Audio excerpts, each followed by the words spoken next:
Tous allez lundi 1er novembre 2021, donc au mois de novembre 2021, bandit déjà, mbote na bino partout ici Kabouzu, il va Kolanda. Allo peuple, mission, bisika wapi. Tous allez toujours fidèle la Congo Télévision chaque lundi, mercredi, vendredi, ngonga 18h20 pour nous servir bino, bo tika topesi bino ba mbote sengoli susu. Équipe Mobimba Allo peuple toujours fidèle pour nous servir bino kasi édition alléluia, elle est vraiment spéciale. Parce que tous allez dans la journée hier dimanche 31 octobre oyo wapi ezalaki meeting ya vérité ya mwana mboka Christophe Mboso kodia poanga mnenge abengaki yango kuna na stade Vélodrome Allo peuple ezalaki on sur place pour na ko salela bino intégralité ya événement ngondenge nini et les kanaki donc tokokende kuna na Regina Lombango epa wapi Sabi Mulamba zali okutana atela biso ndenge nini activité to journée ya dimanche les kanaki pona ba militant na ba militante ya CRD parti cher mwana mboka Christophe Mboso Kodia bongo tokozonga awa na plateau pona ko désannoncer kasi na kati ya émission boyo temps ekozala mukuse pour se trouver to tshela bino yango nyonso ekosimba te bona Sabi Mulamba tshela biso intégralité ya activité ya meeting de vérité.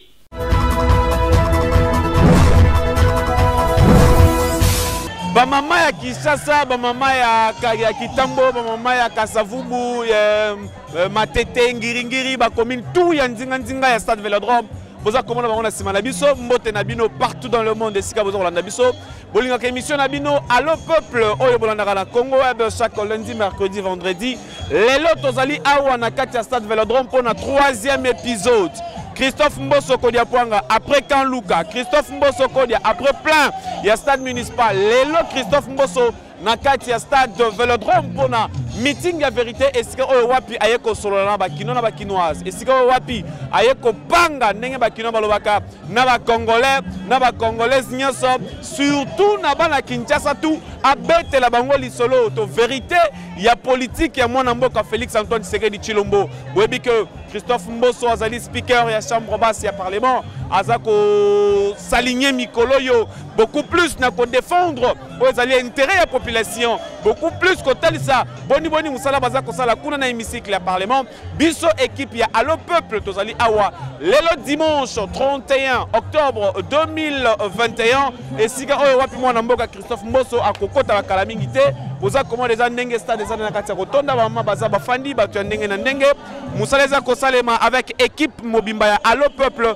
Sabi Mulamba ya Yannick Diasia bienvenue Nzantuna batu nyonso bazali wana bokambami ya coordination Blanchard Dikambi elongo na ba ndeko nyonso équipe ya Allo peuple très déterminé pour nous bino musala Sabi Mulamba sika sikoyo toza kokota na kati ya population totuna bango ba impression na bango ndenge nini baza komonela makambo mwana mboka Christophe Mboso azako beta ntunzu na tutu sans oublier que lelo dimanche peut kotombela mbotama elamu joyeux anniversaire ya mwana mboka o baza kobenga Petit Katumbi na kati ya wata msusu tokobeta pe mwa lisolo muke to pe tokoko ikotisa mwa video ya lolenge kana ko célébrer anniversaire ya mokolo mwalelo mais Sabi Mulamba tokota na kati ya population po tobeta masolo ya meeting ya vérité ya stade Vélodrome avec Christophe Mboso Kodia.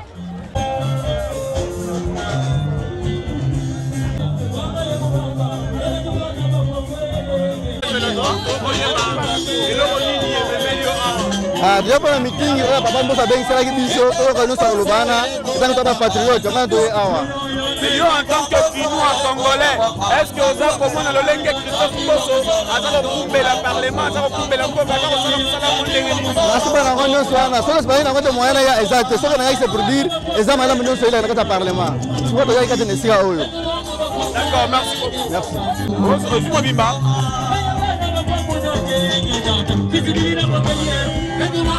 Ouais, awa tozali na stade Vélodrome ya Kitambo.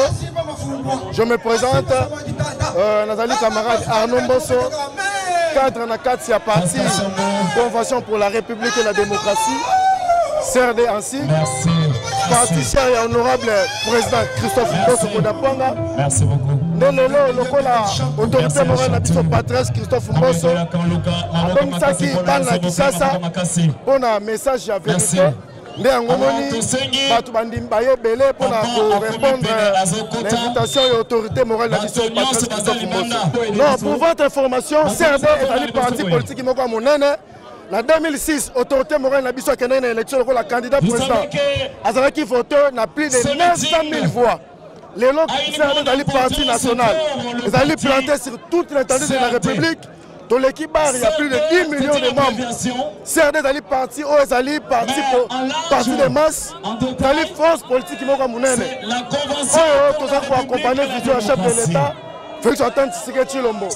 Tozobisa bino boye mayele oyo ezali na motu ya autorité morale na biso azali koyebisa biso ekomi ntango bato nyonso ya mayele oyo mokonzi ya mboka abengaki pembeni na ye bamipesa mpona kosalela peuple. Bomoni ndenge nini autorité morale na biso azali kobunda mpona koluka intérêt peuple congolais na mboka oyo azali kolala bongi te azali kozwa vi na ye azali kotia yango ange azali construire toujours badépute non sacré ekomi ntango badépute bacomprendre vision chef de l'État oyo ezali kotia na intérêt peuple congolais lokola eloko ya liboso. Mpona réponse na bino tozali koyebisa bino ke CRD ezali parti politique de masse, parti politique oyo ezali populaire, parti politique oyo ezali na bato oyo bazali prêt tokende na mokonzi ya mboka kino 2023. Non, Christophe Mboso, c'est toute une école, c'est une icône, c'est un patrimoine. Pour Bonangaï, Christophe Mboso, vous allez papa à Mayele. Oyo abimisi bana Mayele, belé, na mboka na biso. Lokola ezali école politique. Akozanga te sima na ye bana Mayele, belé. Oyo lobi kuna idéologie na ye tokoekane yango. Omoi ndeni tokomi tolobi boye.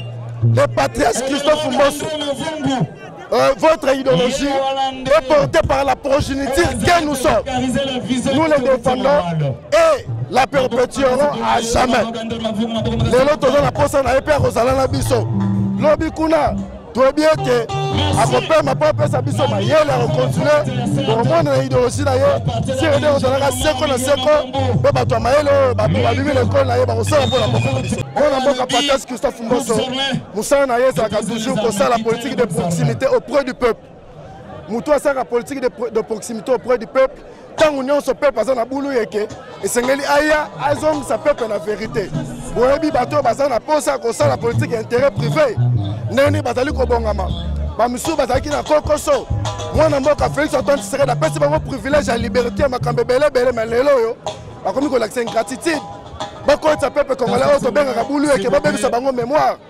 Patrice Christophe Mboso lokola moto ya mayele aza na nsima peuple congolais aza kokompane vision chef de l'État akolinga te peuple congolais akota na bulu yeke nde yango lelo tozali awa mpo topesa peuple congolais volonté. Voilà bandeko balandi kaka ndenge tobisaki bino toza en pleine podium oyo wapi mwana mboka Christophe Mboso akozala installé nde boza komona boye avec équipe Sabi Moulamba toza kozala bino baréaction quelques cadres bazali awa na compte ya Le Peuple Télévision bango bayebisa biso lolenge kani baza koprevoir nini baza komona stade ezali ya kotonda topusa tozana mama moko ase présenter apesa biso soki azali nani Sabi Moulamba.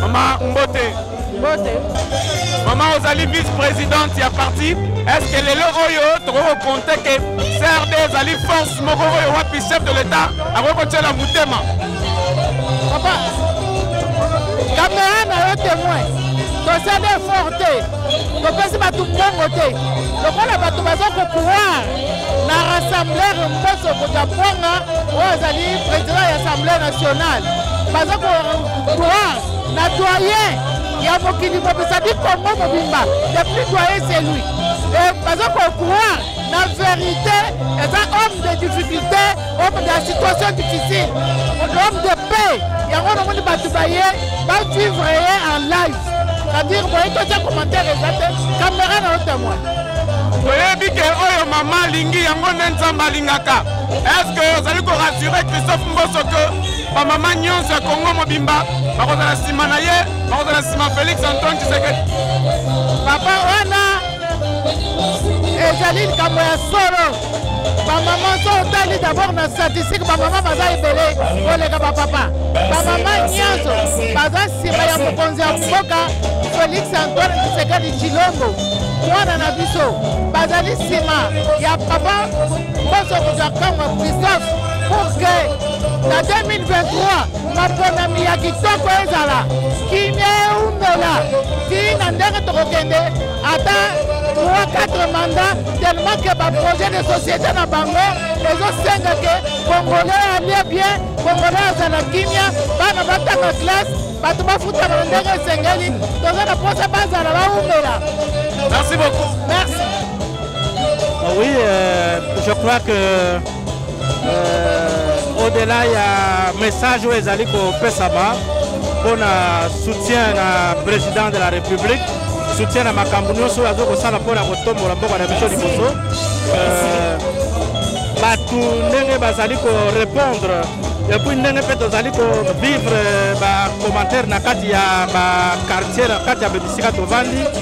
nous pouvons espérer que en 2023, effectivement, oyebi biso salaka ezali objectif mokona oyo politique esengeli esala, c'est-à-dire koluka kotombwama na kati ya bamboka na biso. Vision wana ezali pe oyo ya chef de l'État oyo alingi na kati ya bamboka na biso développement ekota maya malamu oyo basengeli bamela ezala lotiliki ekota na kati ya bamboka na biso banzela ezala malamu. Donc tozali kolanda ba objectif oyo wana ya chef de l'État na nyonso tozali kosala. Et donc soki na zali awa ezali pona soutenir notre chef de l'État azali kosala pona kotombola mboka na biso. Bon, esengeli koyeba ke Christophe Mbosso azali mutu oyo asali mingi na kati ya mboka na biso, azali na vision ya kotombola mboka na biso. Au-delà donc ya fonction wana oyo esengeli koyeba ezali oyo eza na kati ya mutu ya Christophe Mbosso oyo eza na mutu na ye ezali kotombola mboka ekende liboso. Merci beaucoup. Je vous en prie. Sabi Moulamba, on comprend que vous toujours na podium principal est ce que Christophe Mbosso va installer, mais permet de tout le monde docteur de Tchèque. Donc Congo est docteur de Tchèque. Molamboka Mbote. Mbote pona yo. Docteur de Tchèque, le na Kinshasa na podium central est ce que Christophe Mbosso va installer, meeting de vérité. Analyse ni pona yo, meeting de vérité. Mais analyse ni total la population fait mon até. Nous senga na population ya Kinshasa, population RDC ba mona. Bae ba ke wana za biso to benga ke kisimbi. C'est-à-dire aza grand leader ya mboka o.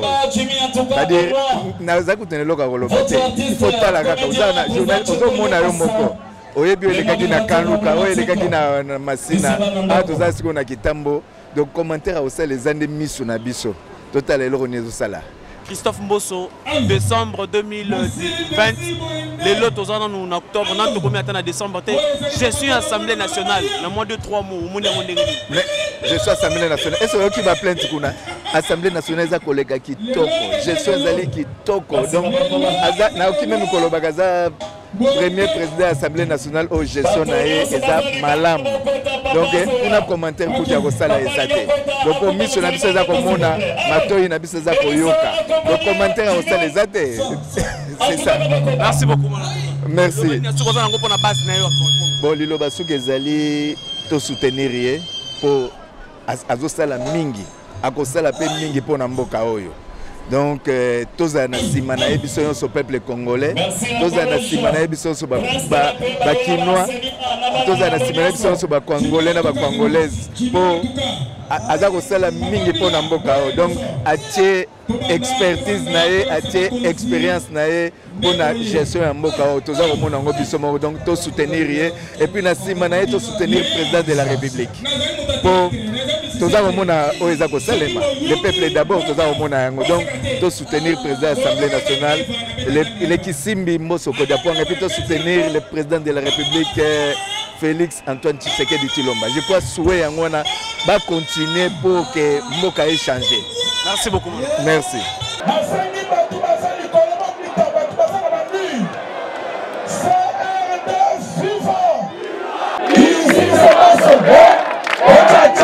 Easy,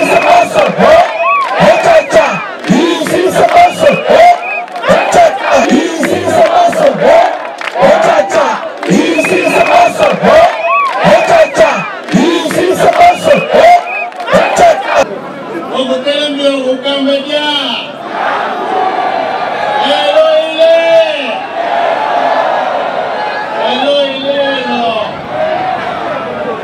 Matondo loko munenge bayambi biso. Pe loko munabino. Ege boye mingi. Et là qui se fait lobby. Na lobby. Koko zala elongo mo. Koko zala elongo mo. Koko misa koko. Misala esala. Tomboko te apinda bino. Oke no kobwaka mabanga. Tokani. Ngai ndenge na telemi boye nakutanaka na bango nyonso ezala boto ezala nakoloba makambo kwe kwelele nakoloba kwelele ozali koluka opposer union sacrée contre l'église catholique, contre l'église protestante. Donc, aux années Koluka, opposé FCC contre telle église, contre telle histoire. Il a voulu la mise sur ligne. Yango, yango tozanga na bokondo za ko sambila te. Sika ozali susu te utongi. To banda ko sambila pile lelo. Banda lelo nazolo babo. Malamu na zaka malamu na basango na ba pasteur. Comme okolo na kolongwa na zala malamu na ba. Ezate olongwa musala sika olongi ou se blanchir ou komi si m'église telle tango salaka pona osalaka yango te. Bomba o comprendre yango nakotanga bakombo ya bato te me nalobi ya yango toyibi bino batongola miso balingi bakotisa mokulu na kati ya Kongo toyibi bango beso bana Kongo tobatila bakonzi ya baeglize na biso tokania bakonzi ya eglize mpe na biso barespecte autorité établie eza bongo te.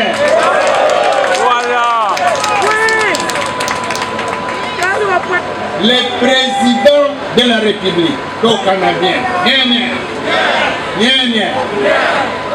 le président de la République représente les 100 militants, 20 millions de Congolais.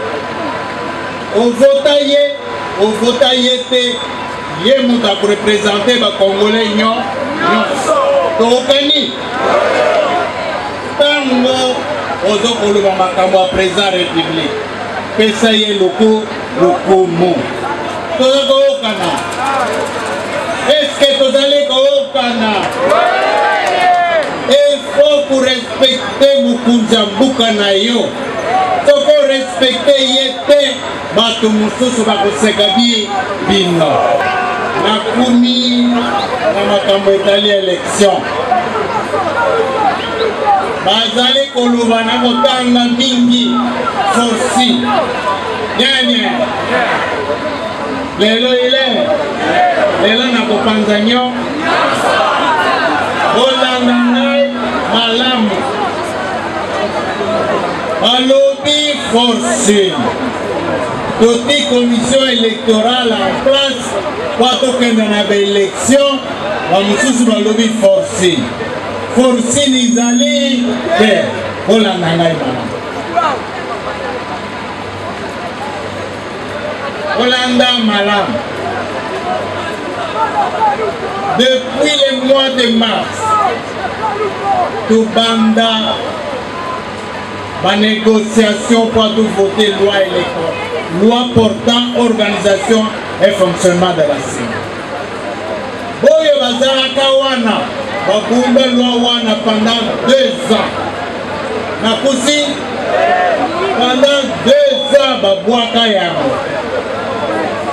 Toye tobimisi beso nyonso société civile classe politique majorité opposition tofandi sikamo tovote loi oyo tokana soko tokokanaka te loi wana tokokaki kovote yango te tokana ndenge nini olandanga bien. Commission électorale est à 15 membres. Tokabuli ba poste. Olanda bien. Société civile 5 membres. Majorité 6 membres. Opposition 4 membres. Total, ils allaient combien? 15. Est-ce que vous avez makelele? Est-ce que vous avez makelele? Forcing ils allaient wana. Tokanaka to voter loi président République a promulgué. Forcing ils allaient to négocier aka voto moy. To silisi étape wana. Toyeko kuma étape ya bureau. Baposte oyo boye bazalaka wana balongolaki tozongisi yango. Au lieu de 6, ikumi 7 au bureau. 7.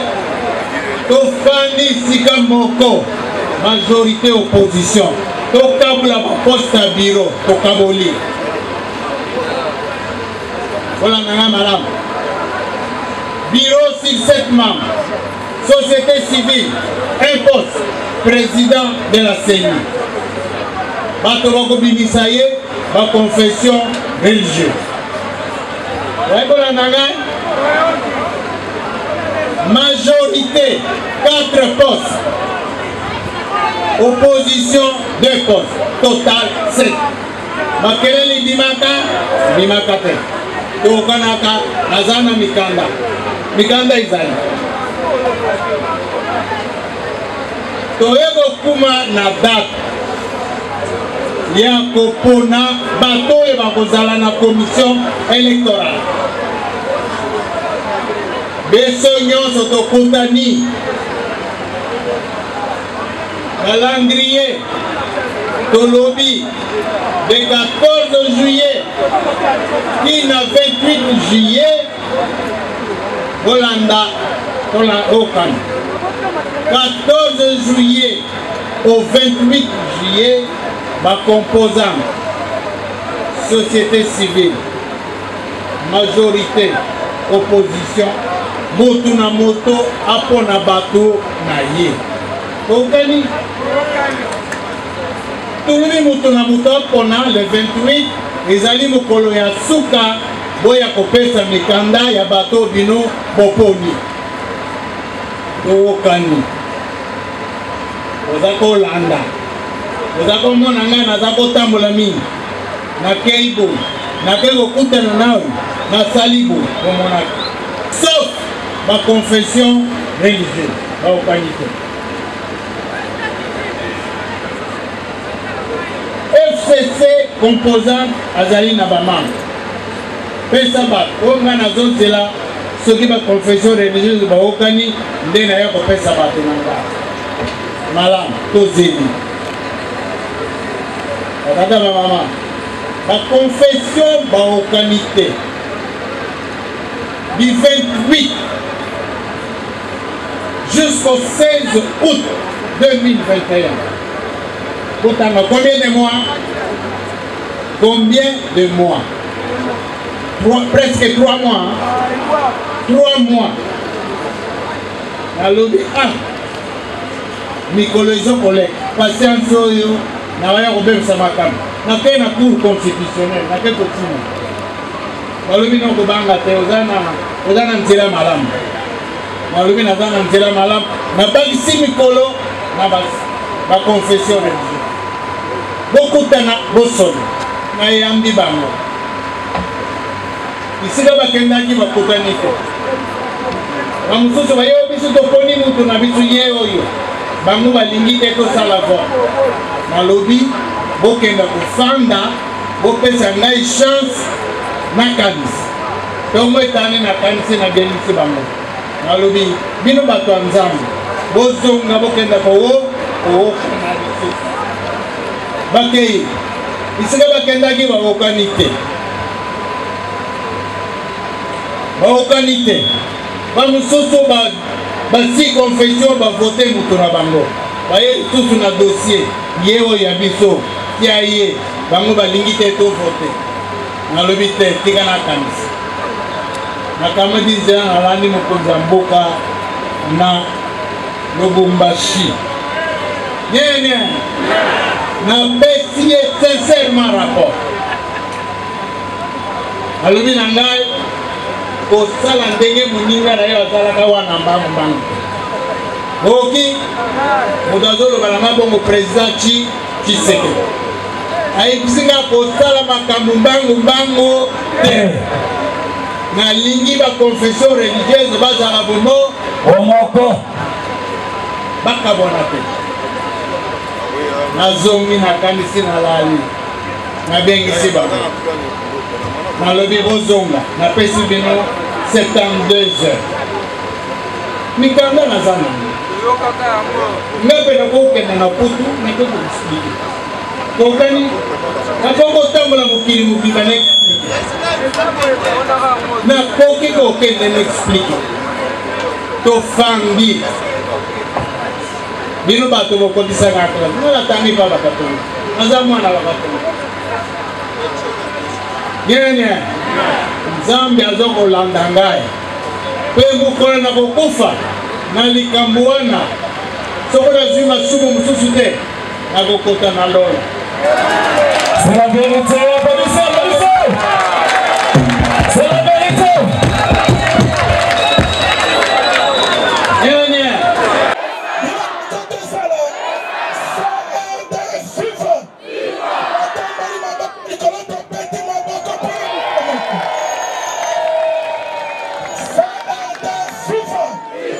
religieuse baza 8 baza pe na charte baza lié na charte parce que baza lié na charte bamususu baboyi charte bana baboyaki charte bazali 5 na SCC oh base bandimaki charte wana les 6 autres badoptango tina suka parce que c'est une loi de parti la charte là qui a été adoptée à l'unanimité yangwana tozo sepela mingi parce que président na biso Mosoko Diakwanga a sali lokoyo ya munene bomoni ndenge population batondi awa batondi ebele pourquoi parce que bayoki la vraie vérité et puis ayebisi biso lisusu soki opposition ozo tenir na ba marche na koboma mboka balingi basala mobulu bakende kaka bana na bango biso toyawa tosali mobulu te tolandi processus ndenge leki malamu ndenge expliquer population toza convaincu lobby na 2023 pour une élection parce que azana ba preuve nyonso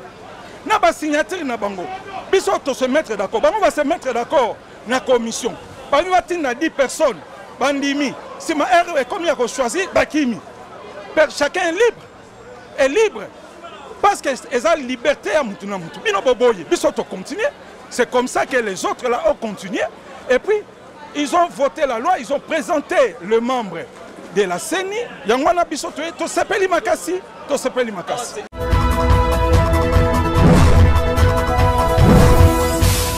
Voilà, merci. Bon, ndengeni, vous pensez attention à Bino, vous aussi Kolanda Moussale, Salama qui toque en équipe. Il y a le peuple, Mobimba, Paul, Janvimba, Yannick, Diasia, bienvenue Zantuna, Batunyonso. Il y a le peuple bazalaki kuna pour nous saluer bino musala kaka ndenge ezalaka biso le peuple to saluer bino musala oyo bongaki to sala merci beaucoup l'équipe Mobimba oyo ezalaka toujours fidèle pour nous respecter contrat oyo to signer na biso na bino ya kopesa bino basango na oyo so lekana en République démocratique du Congo merci na coordinateur Blanchard de Kambi merci l'équipe Mobimba ya le peuple ndenge na oteko lo bayango to kuta na édition na biso ezali ko ya mukolo liboso merci